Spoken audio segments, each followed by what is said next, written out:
Hey, brother. What's up? Just a farmer, man.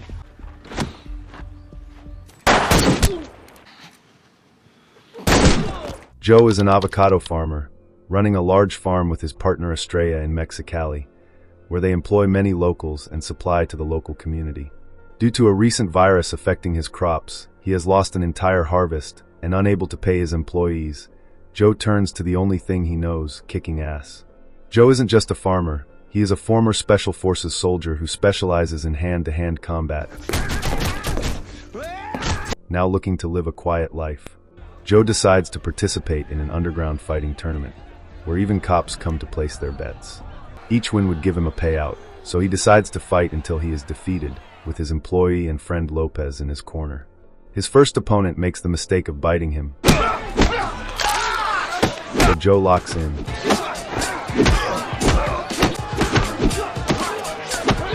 And finishes him off with a chokehold. Lopez fears for his well-being both as his friend and his employer, but Joe won't stop until he's made enough money. The second opponent has the look of Sean O'Malley, but none of his skills.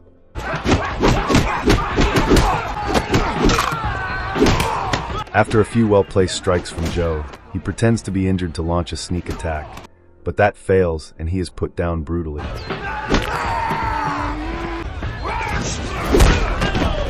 Joe still has more fight in him, so he decides to continue. This time he faces a jiu-jitsu fighter, a real slippery bastard who almost gets the upper hand numerous times.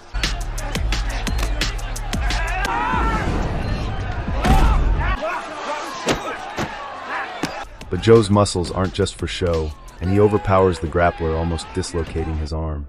The next fighter to enter the ring is announced as the Bone Crusher, a tank of a man. He is quick for his size,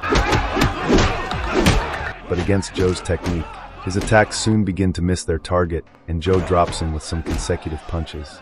He tries to stand, but his feet have already gone to sleep, and his entire body soon follows. They've made enough money to cover 2 months of salary, so Joe calls it a day, and he and Lopez leave. Estrella hates seeing his bruises, but Joe loves the attention it gets him from her. She is proud of him, though, as he did what needed to be done to keep the farm going. Joe then goes by the farm to drop off the pay for his employees.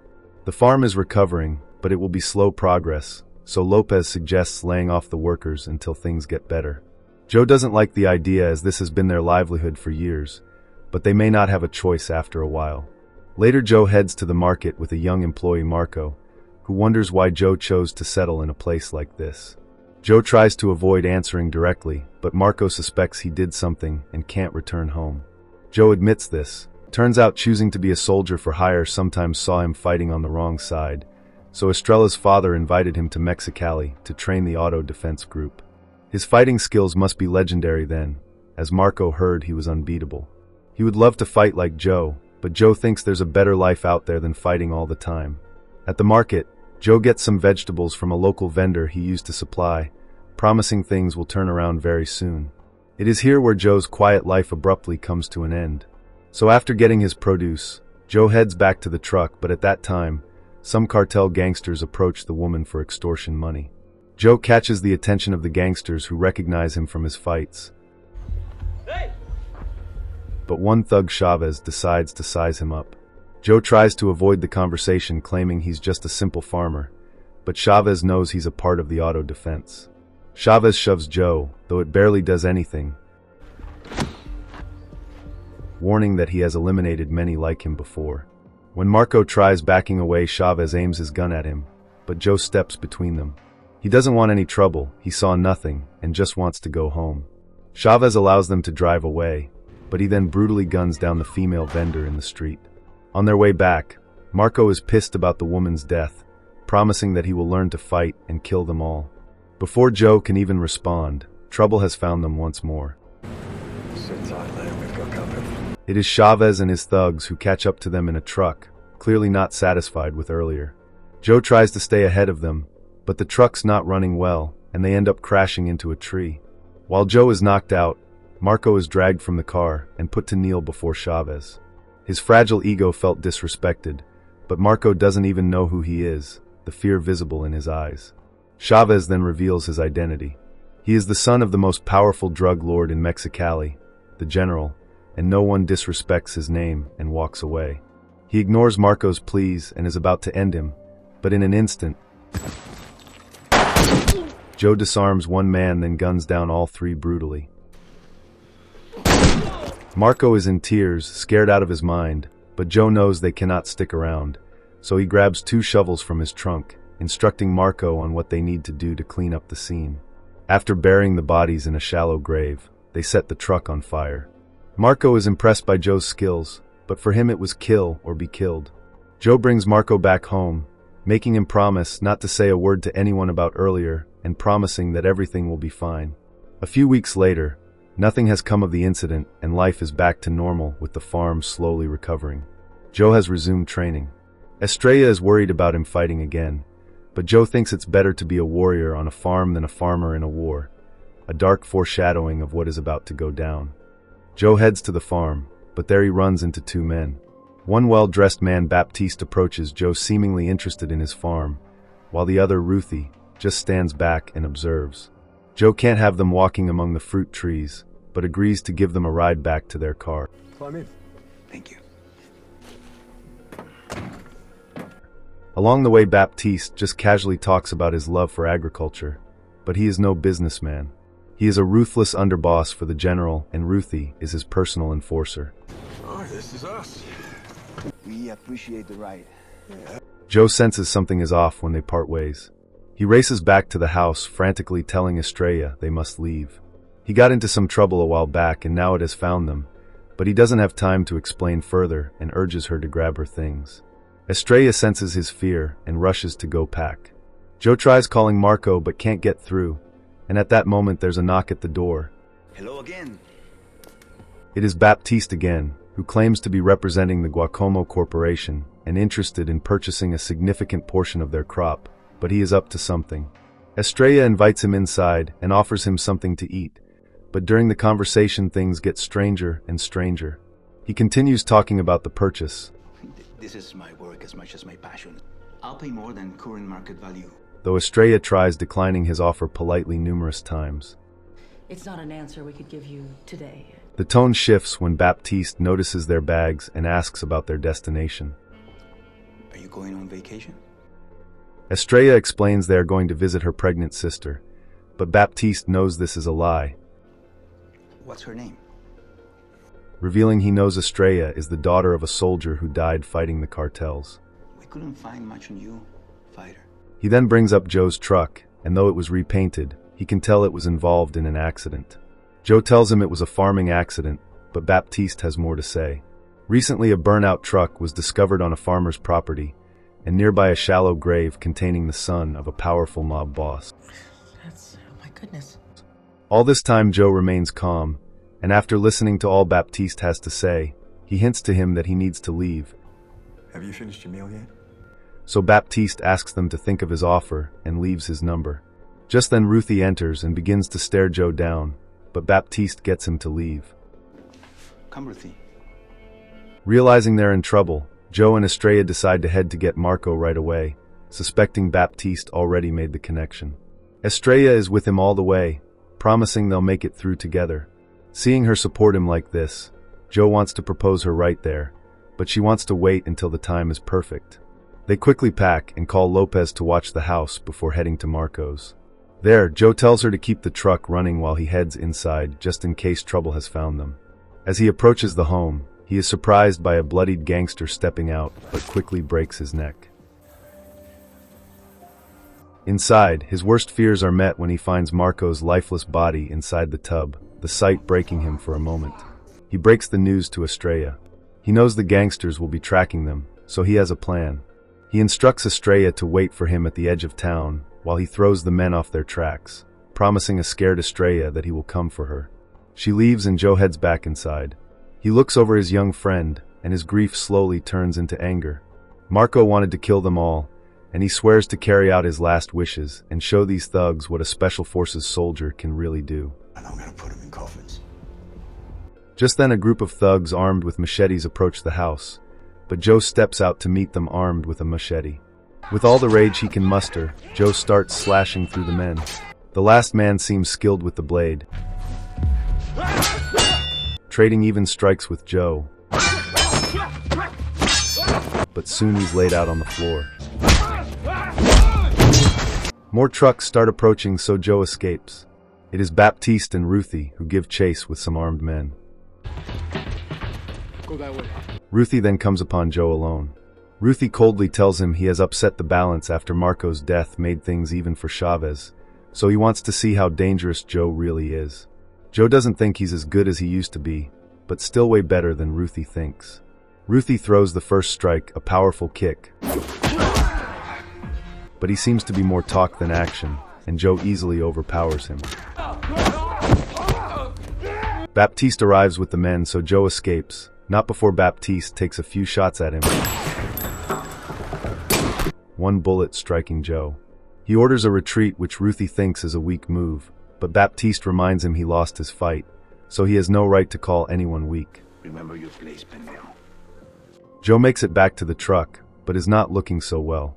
The sight of him brings Estrella to tears, and she begs him to stay awake as she needs him. Without you, I'm nothing. You understand? So please. We're gonna be all right. Here, drive, okay?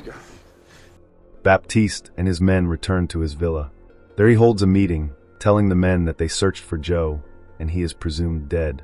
When they leave, he reveals his true intentions. He wants to hide Joe's escape from the general, and wants to know that Ruthie is with him. A few days later, Joe wakes in a rundown shack where Estrella has been nursing him back to health, feeding him with the few vegetables and food items she could get her hands on. Then the bad news. Baptiste has taken over their farm and their home. Joe thinks they should head north and try to rebuild their lives, but Estrella just cannot leave her family's legacy in the hands of a thief. She is determined to get the farm back or destroy it, and tells Joe he will teach her how to fight like his life depended on it. Not long after, Joe begins drilling Estrella in knife combat. She will be facing opponents much bigger and stronger than her, so he has her focus on her technique, and she gradually gets better and faster. Yes! Good. You have to keep this blade moving. When Joe is alone, he takes some time to pray. He knows it's been a long time, but he wants help to get through this, so he can make Estrella his wife. Estrella interrupts him. Joe is still injured, but he thinks he's most dangerous when his back is against the wall. She reminds him it's not going to be a pit fight, but this gives Joe an idea. Joe finds a local fight promoter named Sue, wanting to take part in his tournament. Sue doesn't think a gringo would be good for business, as people pay to see locals fight, but Joe promises he can make it interesting. Sue makes a joke aimed at him, and his right-hand man laughs, but Joe sees it as a perfect opportunity to showcase his skills. When the man tries getting Joe to leave, he sends him flying with a powerful kick. Sue is impressed. He's willing to let Joe fight, but he must mask himself to blend in. At the fighting pit, Joe masks up with Estrella there to support him. She is worried, but he promises that he will be just fine. I got this. I promise. Joe faces a skilled opponent, but from his moves, Sue decides to bet on him.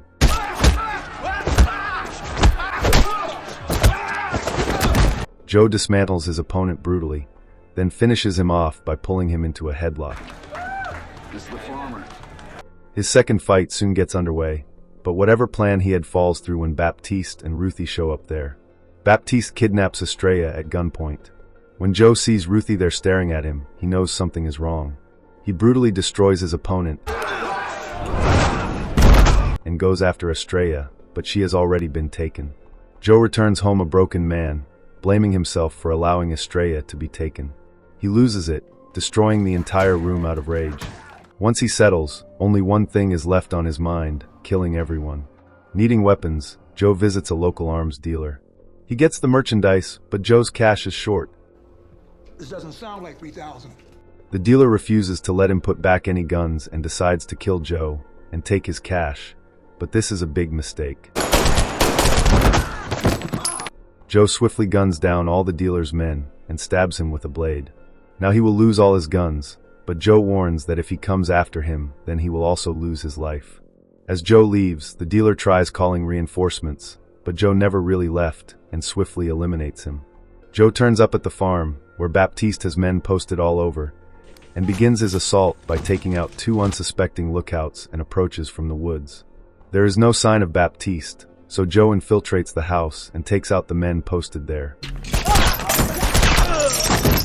When Baptiste and Ruthie return, Joe appears and kills all his men, leaving just the two and demanding Estrella.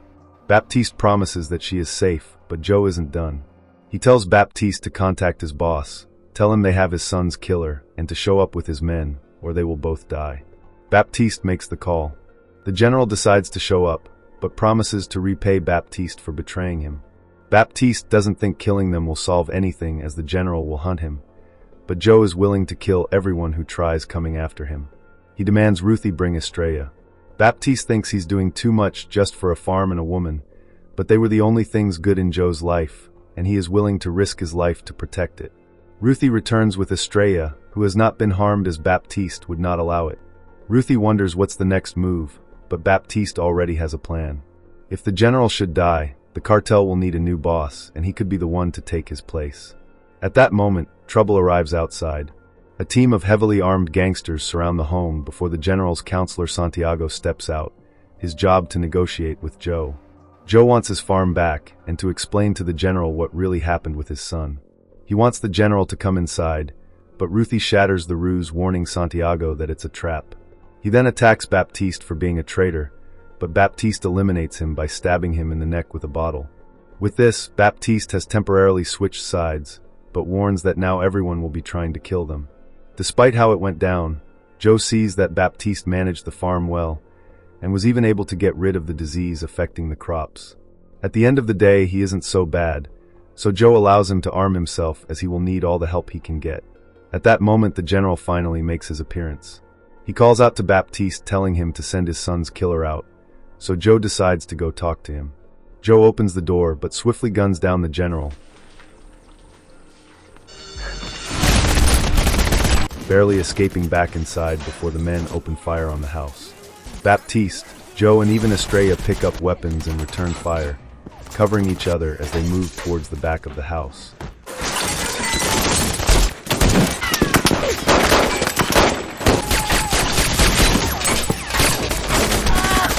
Get out of my fucking kitchen. Estrella makes it out first, gunning down one man before using a blade to eliminate another operating a mounted machine gun, and catching the gangsters by surprise. Baptiste and Joe are both engaging the gangsters. Joe runs out of bullets and switches to a machete when he encounters the same skilled fighter from earlier. The two face off, and he manages to catch Joe with a strike.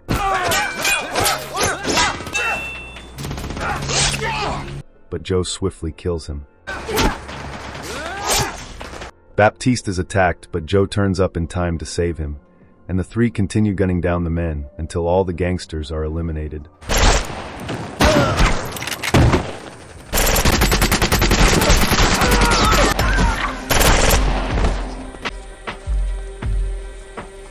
Joe hugs Estrella in relief.